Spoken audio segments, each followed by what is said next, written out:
काय वाटते कुणीतली काय परिस्थिती आहे? आपण आज आलात परभणीला लोकसभेला महादेवजी जानकर यांना मी उमेदवार दिलेली आहे. आम्ही सर्व पक्ष मिळून महायुतीचे ते या ठिकाणी उमेदवार आहेत. बाहेरचा आतला असा कुठला विषय नाही. सध्या जे खासदार आहेत त्याच्याविषयी इतकी म्हणजे लोकांची नाराजी आहे, तीव्र नाराजी आहे. म्हणजे अनेक गोष्टी मी त्या ठिकाणी बोलणार नाही, जाहीर सभेमध्ये बोलता येईल. पण मला असं वाटतं की लोकांनी आता ठरवलेलं आहे की या ठिकाणी आता बदल करायचा आहे.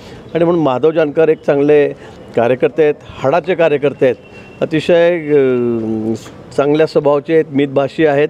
आणि मला असं वाटतं की परिस्थिती बघता आणि एकंदरीत लोकांना इथे कोणाला निवडून द्यायचं आतले का बाहेरचे त्यापेक्षा मोदीजींना पंतप्रधान करायचं आहे. 400 पार आम्हाला आकडा करायचा आणि महाराष्ट्रातून अतिशय सरप्राईज म्हणजे आश्चर्य वाटेल सगळ्यांना असा आकडा आमच्याकडून द्यायचा आहे. त्यामुळे मला असं वाटतं की महादेवजी जानकर अतिशय मोठ्या मताधिक्याने यावेळेला निवडून येतील. मी सगळा जो कानोसा घेतो आहे त्यामुळे विद्यमान खासदारांच्या विरोधामध्ये खूप तीव्र नाराजी लोकांची आहे, इथल्या मतदारांची आहे. त्यामुळे विजय निश्चित जानकरांचा आहे आणि जानकरांना मत म्हणजे मोदीजींना मत.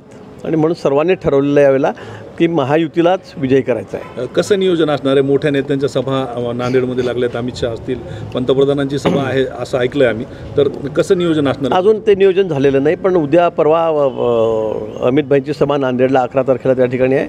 तिचं नियोजन करायला मी आज त्या ठिकाणी गेलेलो होतो. पंतप्रधान आज चंद्रपूरला होते, परत रामटेकलाही आहेत. मला वाटतं त्यांची दोघांपैकी कोणाची तरी एक सभा या ठिकाणी परभणीमध्ये निश्चित होईल. पण सभा होईल कदाचित व्यस्ततेमुळे नाही होईल, पण एक निश्चित आहे लोकांनी यावेळेला ठरवलेलं आहे की महायुतीलाच निवडून द्यायचं आहे. महायुतीचा उमेदवार महादेवजी जानकर यांना निवडून द्यायचं आहे.